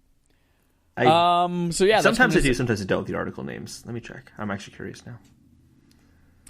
So yeah, the vampire game, the one spelled with the Y, yeah, now you know the one we're talking about. That one's coming to Nintendo Switch. It got kind of mixed reviews when it came out last year, but that's a thing. Yeah. And then Battlefield 5's Battle Royale mode is not coming. They did forget the comma. They did. They did. Ooh, Kathy McCarthy from US Gamer. Or your editor, at least. Ooh. So when the whole hashtag Me Too movement was becoming a thing, yeah, my theater professor from high school, she we're treading dangerous waters right here. It looked tasteless at the time, or she didn't think. What I'm trying to say is, she went out there and said, "Me, comma 2," and then in parentheses she said, "And also, I did it grammatically correct." And at the time, I was like, haha. And then it turned out to be like an actual big thing. And it's like a very serious. It was like, okay, you should, maybe just say me too and ignore the grammar because it's a hashtag. Yeah, exactly. And it's like so that's not going to help the conversation. Like, me too should have a comma, you idiots. Yeah. It took me so long to embrace not putting apostrophes and contractions in hashtags, because obviously it breaks the hashtag to have an apostrophe, but also I would like purposefully, like, instead of saying hashtag I'm hungry, I'd be like, hashtag I am hungry, because I wonder... refuse to not use the contraction with an apostrophe. But I've come around to it. Language evolves. I wonder if we put a / before a comma, if it would work, because that's the ignore key. Yeah, but the / is not grammatically correct. I'm just saying, I wonder if that would work, if it would disregard the comma. Just say I'm curious. Did I finish reading this headline? Battlefield 5 Battle Royale. Did we talk about this at all? I don't remember. It doesn't really matter. It's not coming until 2019 for Battle Royale for Battlefield 5. That game's not looking like it's going to do too well. No. Holy crap, did you hear that? What? Someone just dropped 400 bowling balls in the apartment above me. It was so loud.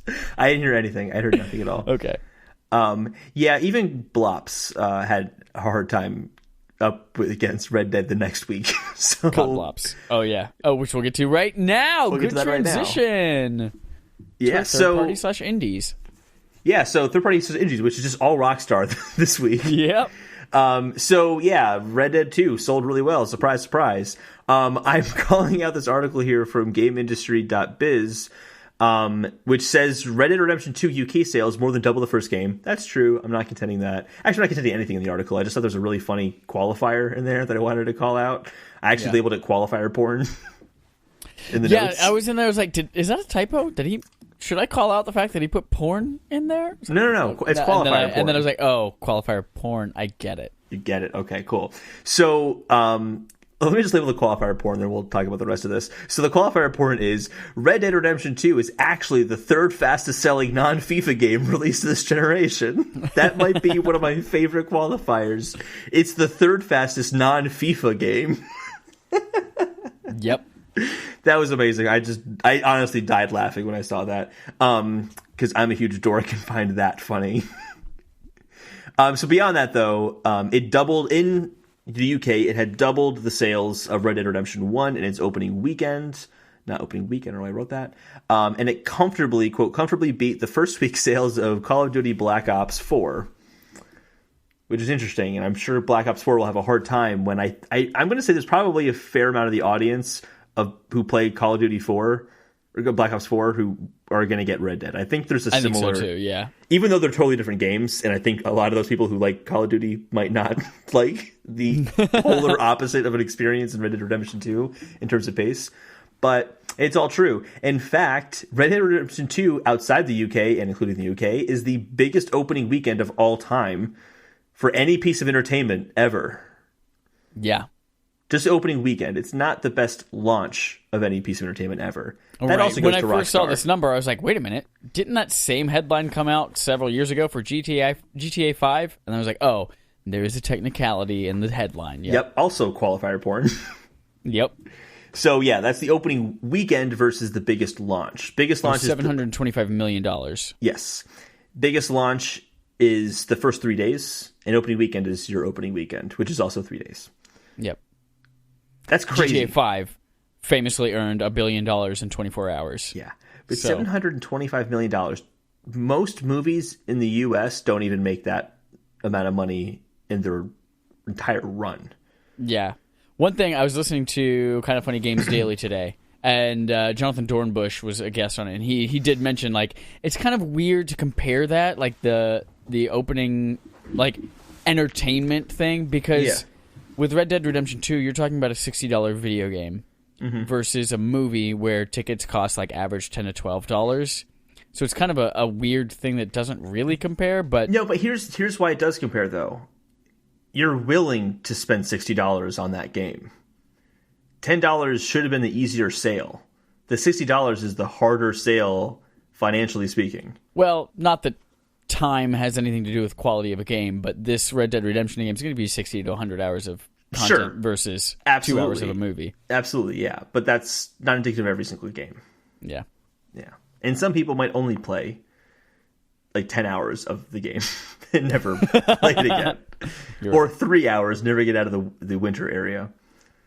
But either way, good for them. This is huge. Yeah. So this is actually, there are 2 parts here that I wanted to talk about. Rockstar Games is, quote, not done with VR, says Vive Studios boss. Yeah. So there's an interview with Joel Brenton, the GM of Vive Studios, says now everybody is out there building VR. Unfortunately, it's just not public yet. So all of the third parties are working on VR now. Rockstar did make, technically, LA Noire like an experience in VR for that game as well. And the same person mentioned it, said, like Rockstar, he said they're not done either. But I think what's interesting to point out about this is that there is code in the app for the mobile companion for Red Dead Redemption 2 that hints at a PC version of the game coming, as well as possibly a VR, because there are all sorts of mentions of Oculus in the code. So what's Oculus? I haven't heard of that before. Oculoso. Oh, now I know what you're talking about. Yeah, it's a Facebook product. You have to. It's Spanish. So yeah, we might be seeing. Obviously, the boss of Vive Studios thinks that they're working on stuff at Rockstar in VR, and hence in the mobile game code might also say that. So, what if we saw Red Dead in VR? Wouldn't that be fucking crazy? Oh my god, would you get it then? That would be impossible unless it's like HTC Vive Pro only. Or just doesn't look great in a, normal headset with the low resolution. Or you could only play it on a supercomputer.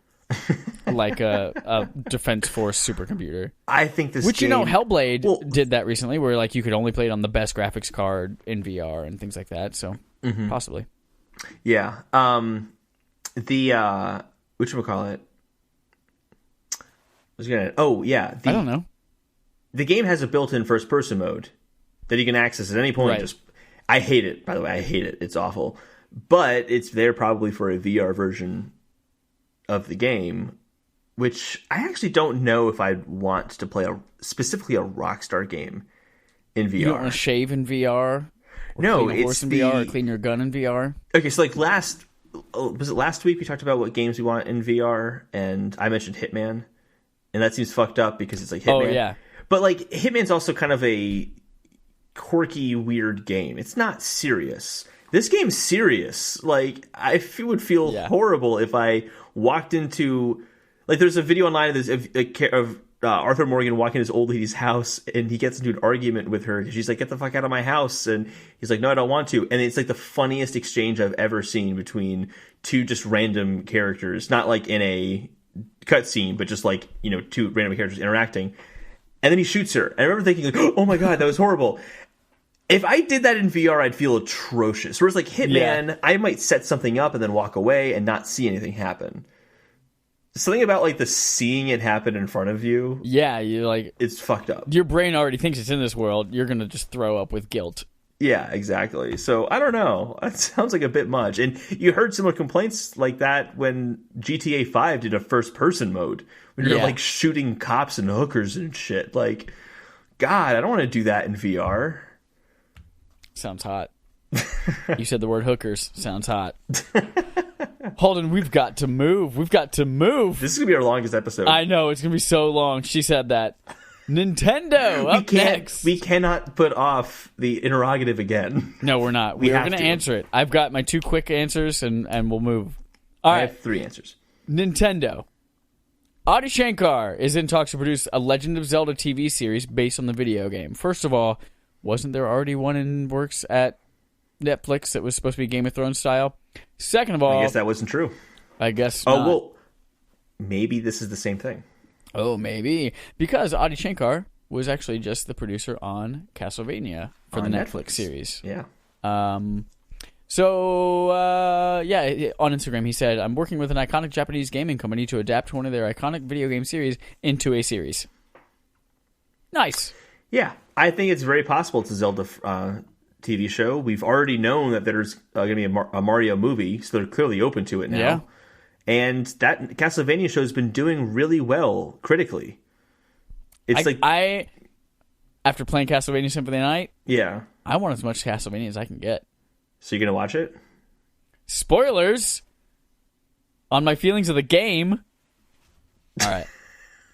Next up, GameStop strangely offering $200 Switch trade-in credit for another Nintendo Switch. So part of this, and I actually think I might like this idea. Basically, GameStop is saying, trade in your boring old regular Switch for a cool one with a design on it, like the new Diablo Switch, or the Pokemon Let's Go Switch, or the Smash Bros. Switch. So you get $200 for it, basically in exchange, but you're paying $100 for the cool design on the Switch itself. Mm-hmm. And if there's one that I loved enough, like, fuck yeah, I would do this for the 500 million limited edition PlayStation 4 Pro. I'd be like, yeah, I'd trade my regular old PlayStation 4 Pro for a hot one. I'm sure they'll release a 500 million edition of the Nintendo Switch as well. They'll do it for each other. Get out of here. If it's that same gorgeous translucent blue with copper, I'd fucking do it in a heartbeat. I can't believe that fucking Dell got my hopes up. Yeah, Holden, so... You love talking about sales. Go. Well, quickly on this Switch trading thing, speaking of sales. Okay. I'm curious how this impacts their used sales, because they make a lot more money off of selling a used console than they do a new console. So maybe they don't have a great inventory of Nintendo Switches in their used system area. Because every time I go to a GameStop, I don't see many of them. It's usually just used PS3, PS4s, Xbox Ones, that kind of stuff. Also, we've already seen GameStop working with Xbox One X to boost its numbers. Well, that's not... This is what they're doing. There's no smoking gun. I was not speculating that at all. I was just saying, coincidentally, I think that could have helped them. No, they're working with Nintendo to try to meet their sales figures and their forecasts. I don't think that's what's happening. No? No, this would help GameStop with their profitability, because they'd rather sell a used one. How do they increase the number of used Switch consoles coming in? Incentivize. Yeah, if they could pay you $200 for your used Switch, sell it again for $249, there's $50 of profit that they didn't have to do shit for. No, exactly. So I used to be privy to knowledge of this stuff, and I know that they make like 5% or something like that. This is public information. This is fine. They make 5% off of a console sale when it's new, but they can potentially make 50% off of a used sale.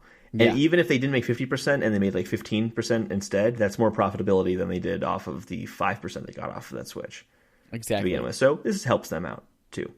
But yes. And it helps them meet their forecasts. Speaking of forecasts, Nintendo also had an earnings call, and they weren't super awesome. Yeah. They weren't bad, but they weren't super awesome. So the Switch sales are just about at 23 million. It's like 22.83 or something like that. So they're about 23 million total Switch sales since the beginnings for its lifetime, when they wanted to do 20 million in this year. And we have a few months left, and they're not there yet. They're already here, though. Ends in March, but they're not going to sell a lot between January and... Anyway, so we'll get to that in a second. So 5 million of those have been in the past 6 months, which is only a slight increase when you're looking at last year. I had ran my own numbers on this too, so we'll get to that. And then the article also points out that they doubled the sales of the Wii U at this point, and they've overtaken what the GameCube sold. So... I don't think that's bad. It's not bad. It's just not... They set a very lofty goal, and it doesn't look like they're going to reach it. And they've basically said as much. The new president of Nintendo basically said, yeah, it was a very lofty goal we set up for ourselves, and it was going to be challenging to meet it. Which is interesting they're saying that now, not when they said that right prediction. Yep. Anyway, so I looked at the numbers myself, and... kind of my own ideas on this. So they're saying that there's not been much growth, and they're absolutely right. There's not been that much growth. So basically, they sold 14.86 million units last year, and this year so far they've sold 7.98 million units. So if they want to reach 20, like they're far off away from that. They have to sell basically 12 million units by March of next year, and in the quarter of So in the kind of end of the year quarter we're in right now for Nintendo, starting just now, going until December, that time last year they sold 7.24 million units. Every bit of growth we've seen this year has just been a little bit. It's not been by a lot. So like it was 3.19 million is the numbers they just announced for this quarter. Last year is 2.92 million. So not a huge increase. So I'd imagine we probably won't see a big increase for the holiday season this year either. So based on just some math numbers I ran, it looks like they're going to hit 7.6 million for this upcoming quarter, and then the quarter after that, they'll probably do another 3-ish million or so, which means they're going to be at around 10 million, which is not, again, what they said they were going to reach. That's half, so that's going to be 15 million. 15.5 million or so is what they'd be at that point, which is definitely under that amount that they need to be at. Yeah. That said, last year they only had Mario in the fall. But this year they're going to have Pokemon and Smash. That's right. Both of which Smash sell better than Mario. So there is a possibility that there could be an upset. It's the wrong term to use, but I think you know what I mean. There's an upset and they can actually sell the 20 million because they sell a ton more consoles in the holiday season. This is also the first holiday season they're going to have legitimate bundles that are actually different. The Mario bundle last year was just red Joy-Cons. These are... Oh, but those Joy-Cons are so good, though. They're so good, though, but this is now a Switch that's Pokemon-themed, a Switch that is Smash-themed. The Diablo one's cool, but it's not going to sell as well. That's a big deal, I think. Either way, even with all those considerations, also considering that their sales could be offset by having their initial launch in March, meaning the predictions that people are making are usually based off of a console coming out in November or that kind of fall time frame. All those things considered, this doesn't look really good for the Switch. Usually you see a much bigger growth in the second year than you did here. There was really not much of a growth at all. It was probably less than 5% growth. Well, we'll have to see if GameStop's little scheme works out for them. I don't think that's going to work out for them. My point is, the PS4 had a 19% growth in its second year. Same thing for Xbox One. That's the expectation, and that's not what they're doing. And I think that if they think they're going to beat the Wii, they're fooling themselves. And I'm actually not feeling very confident about the future of the Switch. I don't think they are planning on beating the Wii. But a lot of analysts have been saying that. Yeah, but a lot of analysts can also be anal rapists. That's only Tobias Funke. And he's not an anal rapist, he's an anal rapist. It's very different. Man. But I think Nintendo I think Nintendo actually did say that about the Wii, that it could potentially overtake. Yeah, I think they have said that, but I don't know officially or not. But yeah, so anyway, the head of the president of Nintendo just said that this is a challenging target, and we need continuous growth. We must keep releasing new software that includes DLC and other content for big titles that are already out. Yeah, give me that Mario Odyssey DLC. Right? I want a Luigi's Mansion world. So that's all the quests we had. That's a lot of quests. Let's jump into the main quest. That was exhausting. This main quest is going to go quick. Really quick. It's just, what games were we getting this holiday? Oh, what a cute little segment. Oh, Christmas is out. Ah! Sorry, I love Christmas. Chad, how many do you have? I've got 2. You got 2? I've got 2 games. I got 4 or 5. So 2018. Yeah. What's interesting, I think, about this one is that a lot of the big hitters are already out. Yeah. It's the end of October. We've already seen COD Blops. We've already seen Red Dead Redemption. We've seen Spider-Man. Mm-hmm. We've seen Assassin's Creed. Normally, that's what people save for November. So it's kind of weird to look at the remaining 2 months and see that I'm only going to get Pokemon Let's Go Pikachu and Super Smash Bros. Ultimate. Really? Only that's all that's out there for me. Yeah. Interesting. It's because I've already bought everything else that I wanted. Yeah. I got those as well. I'm getting Let's Go Pikachu. Yep. Smash Bros. Ultimate, of course. I'll be getting that. I'll also be getting it for my brother, so I guess you can count Smash Bros. Twice. Getting Hitman as well. I already bought it. Tell your brother to get a job. You buy so much shit for him. He's mooching off your family plan on Nintendo Online. He's 13 years old. I'm mooching off your family plan too, so. And, for my Nintendo Switch, yeah. I also included on here, Hitman 2, as I said, Dark Souls Remastered. I'm going to get that this holiday. Oh, I already got it. Yeah. I just haven't gotten it yet, so I'm going to get that. My thing is, I'm irresponsible, and I make all of these purchases ahead of time, and I get them. No, the fuck it's just knows I haven't about gotten Dark playing, Souls but- because I just didn't have the time, and I impulsively bought Red Dead 2 because I'm an idiot. But it was the best decision I've ever made in my life, Chad. Okay, Save your stories. Save the world. I am going to save the stories because I will share them. It's a really fun game to play. Anyway, so the questionable one is Fallout 76. I put a question mark next to it. Don't get it. Because I'm just going to see what happens after the launch, but I'm just not feeling hopeful anymore. Don't get it. Get Spider-Man. No, I'm not getting Spider-Man. Get Spider-Man. I'm not getting Spider-Man. If you get Spider-Man, then I will let you play Spider-Man. I thought you were going to say, I'll get Red Dead Redemption 2, and I'm like, I will get Spider-Man right now. No. So yeah, that's all I got. Great. Great, that was a really engaging main quest. Like, legit one of my favorite main quests. I think that was less than 3 minutes. That's really funny. Oh, nailed it. That All right. brings us to our end game, where we talk with you, the community. What if for the end game and our community, we had a cow, and we called it a community? No. No? No. I think I'm going to make the executive decision to veto your no. God help us all.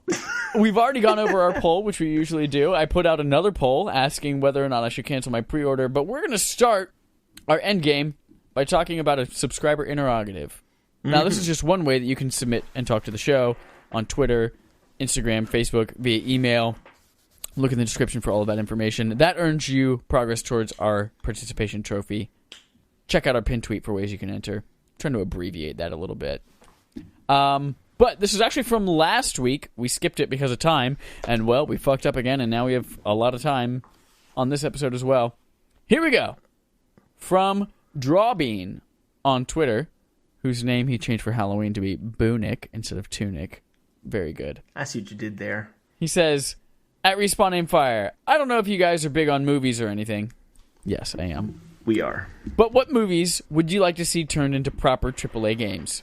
Kind of like what they did to Spider-Man. I know Spider-Man PS4 and Spider-Man Homecoming are not correlated, but it's a nice way to tie up this question.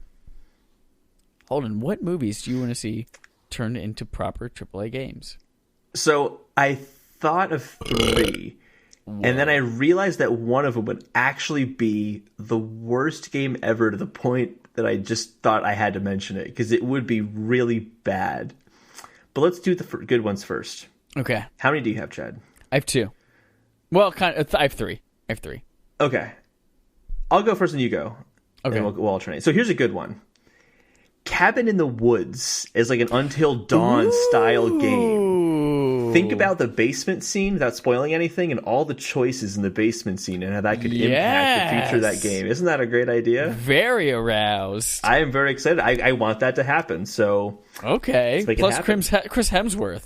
Yeah, exactly. Dude's fucking jacked as shit. Have you seen Thor Ragnarok? His biceps were the star of that movie. And I just saw him in Bad Times, The El Royale, which is actually a really good movie, and I recommend watching it. Is it? I was going to ask. I liked it a lot. I heard nothing about it after it came out. So here's the thing is, I didn't know anything about it. I heard it was really good. I didn't even see a trailer for it, and I just went to the movie, and what a great movie to know nothing about going in. Really? It's like, do you know the movie Snatch? No, I haven't seen it. Okay. Brad Pitt, though, right? Brad Pitt, yeah. It's like, that's one of those movies where like all these characters, the interlocking stories, and like what's going to happen. It's kind of like one of those things. So you saw a trailer and kind of got an idea where it's going. It'd kind of ruin it. But the fact you have no clue, it's a fun watch. I enjoyed it. Cool. Yeah. Cool. You go, Chad. I would love to see, like, not that this wasn't done well last time, but I would love to see, like, a legit AAA Scott Pilgrim game. Ooh, good choice. Yeah, because they had that, like, I know what you beat 'em up mean. style game. Yeah, not that game, but like a full, like, 3D kind of everywhere kind of game. I don't know what that meant, everywhere kind of game. What's an everywhere kind of game? Almost maybe in the style of, like, No More Heroes, like a Suda51 game. Yeah. I think very that would be self-aware a really of itself and quirky and ridiculous. Yeah. Yeah. I think it'd be really cool. That's a good choice. I like that. Good one. Thank you. As a giant open world game, Avatar, because it's got a really cool world, and I could ignore the story if I want to.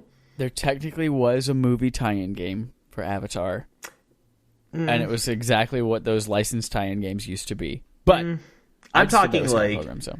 I kind of took what he was saying with like the what Bunick was saying with the whole PS4 and Spider-Man, how like they're not the same thing. It's like Spider-Man Homecoming. I know. I kind of treat it like was just reminding people that the Avatar game exists. Okay, fine. Also, Chad. do you remember the Lost? There's also remember a the Lost game. video game? Oh no, I didn't even bother. I heard it was bad. My sister got that for Christmas once.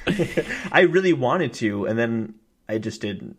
Because I heard it was bad. Awful. Yeah, not surprised. I would love a really great Deadpool game. That would be fun. There was that one that came out on PS3 and Xbox 360. It even had Nolan North voicing Deadpool, but it was just kind of okay. And it definitely fell apart at the end, and it was just like, because I mainlined it with Tom. Mainlined it. That's not what I meant to say. We Tom and I just mainline that cocaine. Tom and I sat down and tried to play through the whole thing in one sitting. Yeah. And we just got to like 3/4 of the way through the game. We're just like, this isn't fun anymore. But it was like pass. It was that middle tier, like midway style game. Yeah. Like, I don't know. I'd love to see a real great one, especially now that it's doing so well in the movies. Yeah. What's your last one? This would be a bad one. And at first I'm like, oh, that'd be cool. The world's great. And then I thought, no, this would be a really terrible game. And that's Looper. Oh. So at first you think, that's a cool world. And then you think, oh, but every mission would be go to that mat in the middle of the field and wait for someone to spawn and shoot them really quick. And then, and that's it. It'd be a really bad game. And then you got to have a really bad makeup job looking like Bruce Willis. That's the most realistic video game thing. It's just a weird looking face. It's already got that down. I have one. It's a movie that I think would make a really badass game, but I would never play it because it sounds similar to Red Dead Redemption 2. Okay. The Revenant. Ooh, okay, yeah. That could be a really, maybe like survival almost, but like you're hunting down. I was actually even thinking, is it Birdman or that movie where it's all one shot? It's Birdman. But did that do it too? Did Revenant do it as well? Revenant did not do it. No, in fact, it was all filmed at golden hour with all natural light. All artificial light. It was amazing. All artificial lights. That's right. I was just thinking it'd be cool to have like a Hellblade style game where the camera just kind of constantly is like always behind you. It's kind of almost like one continuous movement for most of that game. As the Revenant would be kind of cool. I don't know why I just pictured that. That art style I think would work well for it. That's a good choice. I wouldn't have imagined as a game, but I think you're right. I think it'd make a really good game. Yeah. Yeah. Well, boom. You get to fight a bear. Yeah. You get to fight a bear in Red Dead as well. I know. That's why it made me think of Red Dead. Anyway, thank you, Drawbean, for submitting that.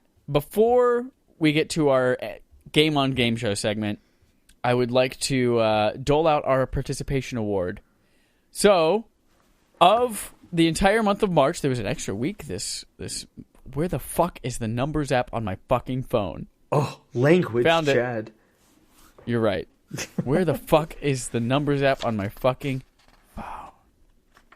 There we go. So as you interact with us on Twitter or on the social medias, and you contribute to our show, and you rate us, you review us, you recommend us to your friends, you get entries into our raffle at the end of the month where we give you $20 to the gaming service of your choice. We had 11 entries this month.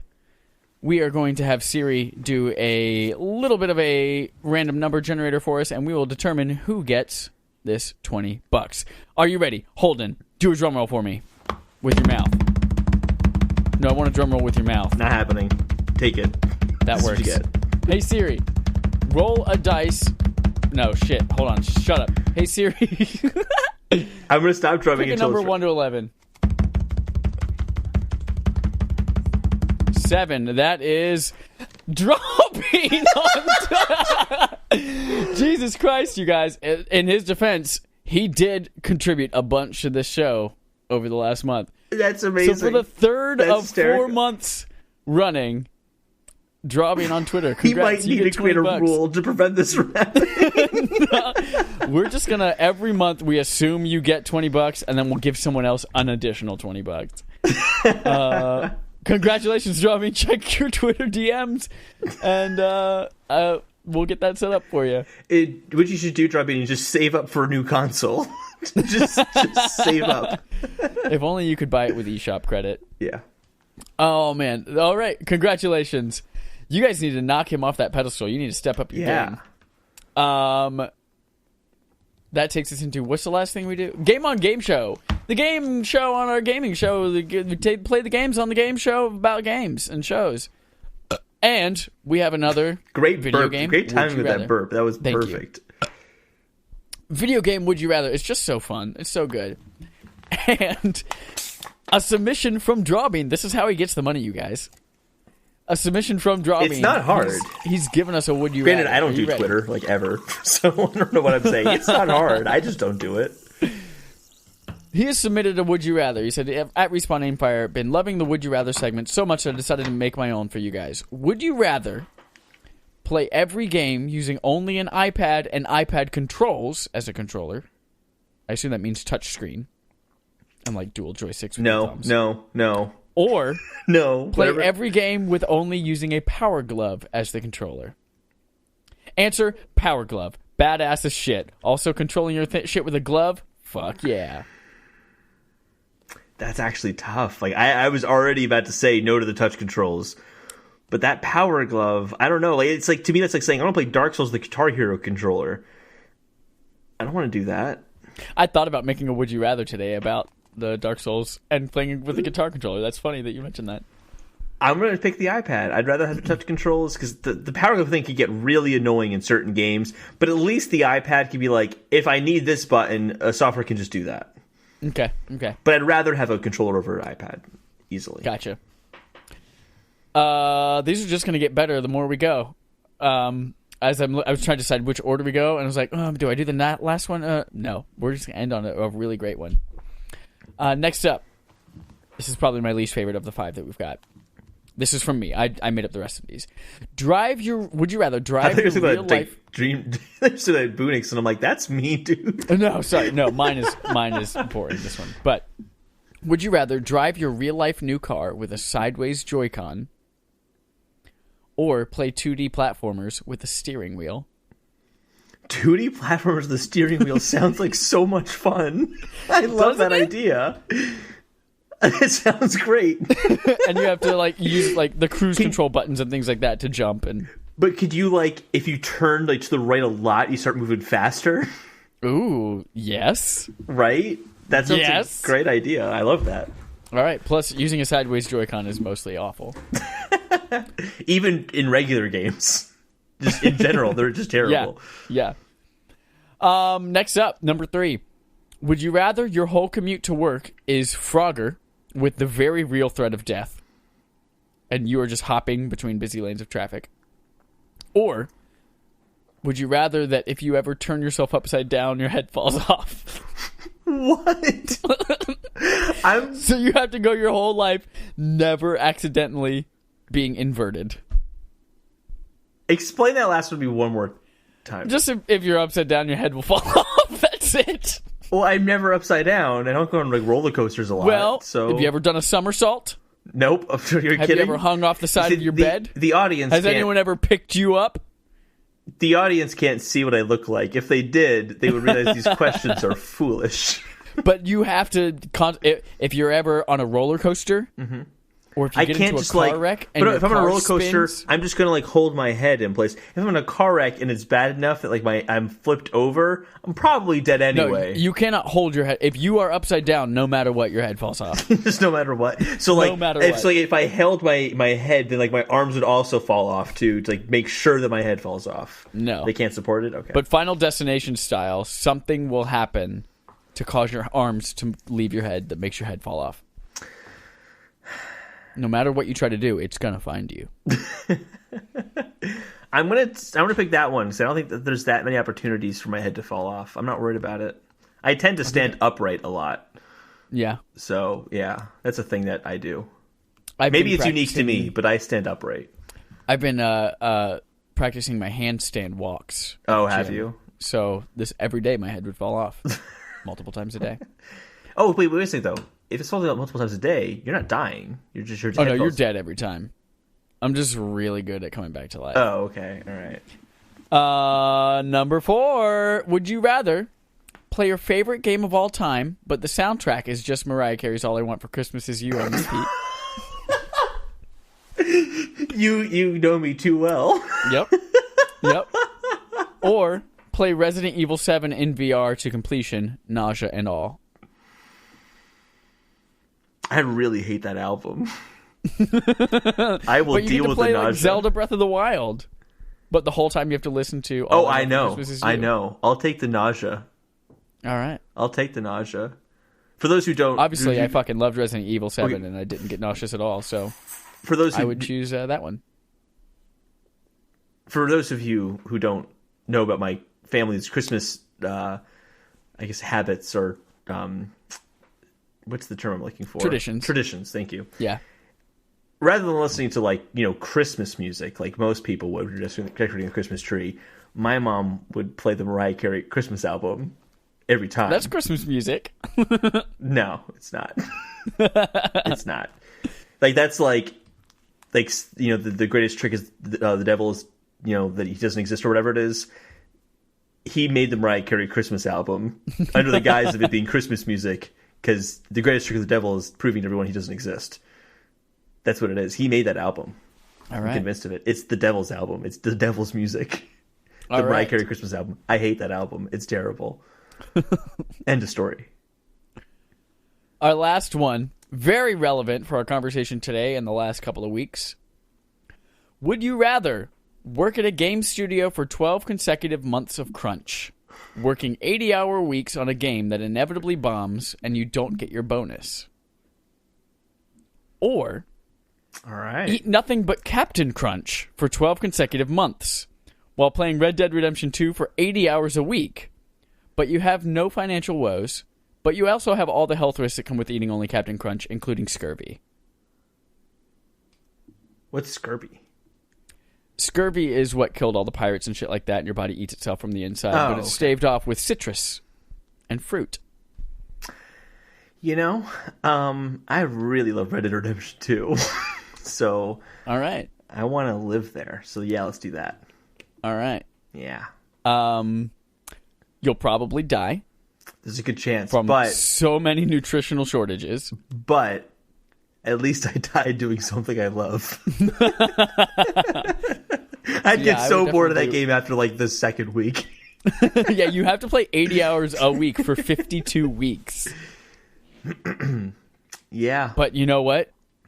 You're going to clean so many guns. So many guns. You're going to clean so many horses. Oh, I'm going to have a great bond with my horse by the end of it. Yeah. And the goal, I'm not going to lose my hat. That's important. I can't lose my hat. Oh, that's right. You can lose your hat. You can. I'm not going to lose it. That wraps up Respawn Aimfire episode 82 for the week. We're coming in at just under 2 hours. Look at that. We didn't go over 2 hours. Have you gone over 2 hours before? I don't know. I don't think so. Your mom's butt. Oh, so clever. Remember, next week we are talking about BARF, Backlog Accomplishment with Respawn and Friends, which is Castlevania boom. Symphony of the Night. It's going to be super spooky. Spooks, And as we they know say. what our main quest is as well. We're What going is to our be main quest? next week. It's really talking about basically about politics in video games and whether or not games should be commenting on politics, or just at least like ideas in the current in current events.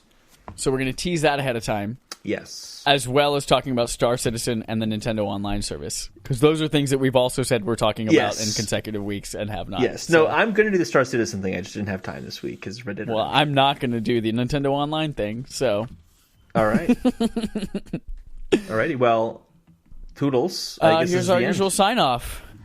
Kadoodaloo-daloo. Bye.